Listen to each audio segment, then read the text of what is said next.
자, 황교안 대표 입만 열면 구설수에 오릅니다. 말하는데 문제가 있는 걸까요? 아니면 황 대표 말대로 사사건건 꼬투리를 잡고 있는 걸까요? 이번에는요. 그런 얘기를 했습니다. 이번 비례정당 투표용지가 아주 길죠. 그걸 보고 아이고 이거 뭐 키가 작으면 투표용지 들지도 못하겠네. 그런 얘기를 했습니다. 그래서 아니 그러면 키 작은 사람은 투표를 못 한단 말이냐. 이제 또 이런 얘기 나오는데 그 전에 또 몇몇 얘기 있지 않았습니까? 교회 내 감염 거의 없다 이런 얘기도 했고 N번방 호기심에 입장한 사람들은 판단 다를 수 있다 이런 얘기들로 논란을 빚었는데 이 부분과 관련해서 또 지적이 나옵니다.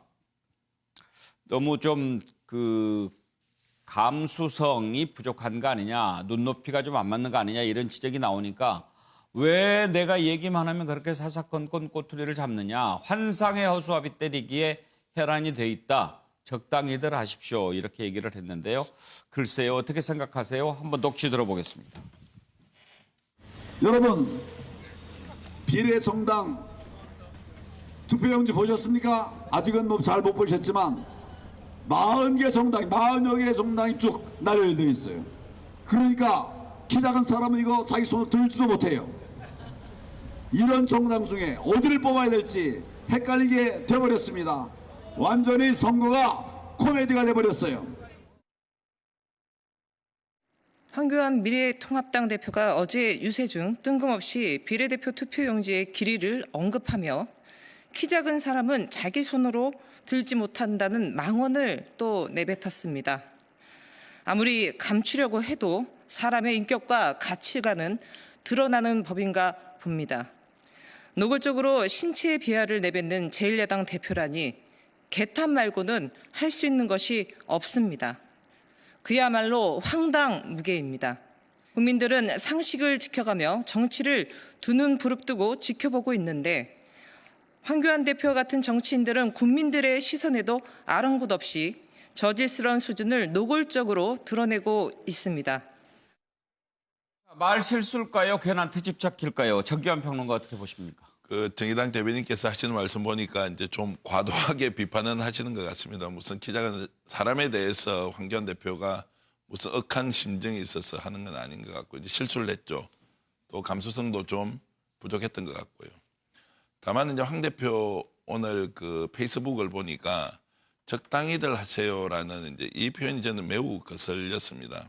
정치인의 한 발언에 대해서 누군가 비판할 수 있고 여기에 대해서 이제 황 대표가 어떤 반응을 하느냐는 것은 황 대표의 뭐라 그래야 됩니까? 체급, 수준, 그다음에 리더십의 크기, 포용성, 관용 이런 걸 보여주는데 300명은 국회의원 중에 한 사람이 되는 게 아니지 않습니까? 황교안 대표는 이번 국회의원에 당선되면 차기 대권주자로서 미래통합당을 대표할 인물 정도 되는, 그러면 국민들은 황교안 대표에게 요구하는 것은 저 사람이 차기 대통령으로서 적합한지 하지 않는지에 대해서, 그래서 사소한 것을 꼬투리 잡는 것이 아니라 사소한 것이라도 아주 민감하게 반응하는 좋은 정치 지도자를 기대하고 있는데 그런 부분에서 국회의원 선거인지 아니면 차기 대권 주자인지 이런 부분에서 스스로 자초하는 측면도 많다. 이제 이렇게 본다면 국민들의 그런 비판을 웃고 넘어가고 잘 알겠습니다.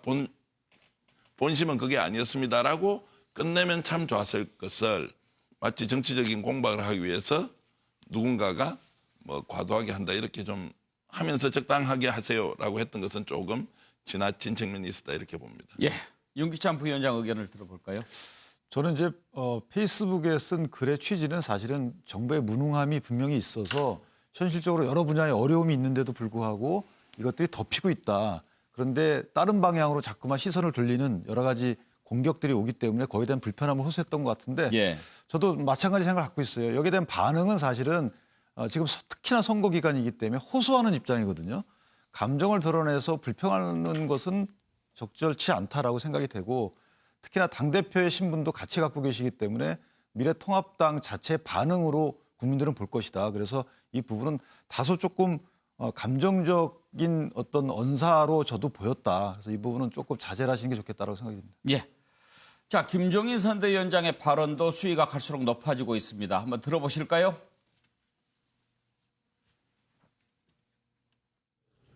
지금 경기 상황을 볼 것 같으면은 어느 상인이 대통령의 질문에 답하면서 이런 얘기를 했습니다. 경기가 어떠냐 물으니까 경기가 매우 거지 같다고 그렇게 그랬습니다. 거지 같은 뿐만 아니라 지금 깡통을 찰 지경에 도달하고 있는 것이 한국 경제의 실정입니다. 지난 3년 동안에 이 사람들이 해온 경제 정책을 미뤄볼 적에 이 엄중한 경제 상황을 감당할 능력이 없다고 생각합니다.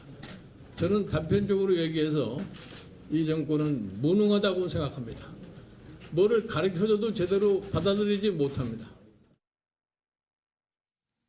예, 차정 교수 예. 깡통 발언 나옵니다. 뭐 역시 뭐 김종인 위원장의 그 나름대로 이 정치적 경륜이 좀 드러나는 뭐 최근의 그런 행보인 것 같습니다. 은행인 것 같고요. 뭐 아시다시피 김종인 위원장이 지금 5선 의원입니다. 아니 4선 의원이죠. 예. 4선 의원이고 그리고 또 지금 그 지난 4년 전에는 그 당시 민주당 선대위원장을 맡아서 상당히 또 센세이션을 일으키면서 그 민주당 승리의 1등 공신이 되지 않습니까? 바로 그 직전에는 또 이 공천을 주도하면서 그때 그 얻었던 별명이 짜르였습니다. 예. 상당히 가감하게 가감한 리더십도 보이고 있고요. 그리고 또 본인이 경제 이쪽에 상당히 그 뛰어난 또 학자지 않습니까? 그렇기 때문에 경제를 넣는 그리고 아까 사선의 의원을 통해서 이 지금 그 통달한 나름대로의 정치적 감 이런 부분들 때문에 상당히 지금 메시지도 원래는 또 본인이 상당히 또 간결하고 또 핵심을 찌르는 메시지를 잘 선택하고 이런 측면에서 상당히 화제를 끌고 나름대로 선대위원장으로서는 뭐 역할을 제대로 하고 계신 것 같은데 예.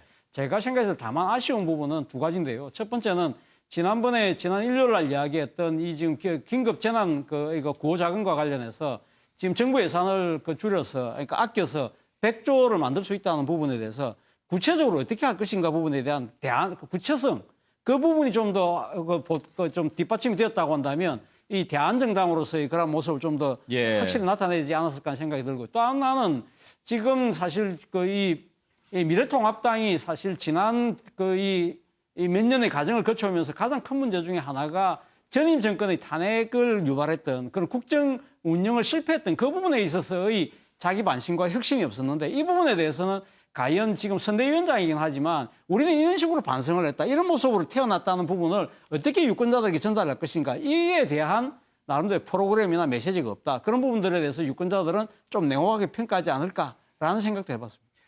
최경철 의원 초반 김종인 위원장 어떻게 평가하십니까? 김종인 위원장이 2017년 3월에 그 5월 장미 대선 직전에 민주당을 탈당을 합니다. 네. 그때 문재인 대통령과 헤어지고 자신은 새로운 길을 가겠다. 문재인 대통령을 당시 후보였죠. 굉장히 비판하면서 그리고 제가 그때 롯데호텔에 가서 이분 인터뷰를 했어요. 그러니까 이분이 문재인 대통령에 대해서 비판을 굉장히 하는데 수첩 하나 종이 한 장 없이 말씀으로만 한 1시간 반, 2시간을 하시더라고요. 네. 아, 이분이 많이 아는구나. 문재인 대통령에 대해서 아는 것뿐만 아니고 또 이분이 교수 출신이죠. 그래서 굉장히 아는 것이 굉장히 많구나. 그래서 이번에 선대위원장으로 링에 등판해서 굉장히 강한 메시지를 날릴 것이다. 전 이렇게 봤는데 네. 처음 일성이 못 살겠다 갈아보자였습니다. 네. 그게 1950년대였는데 네. 그래서 첫 구호부터 조금 약했다.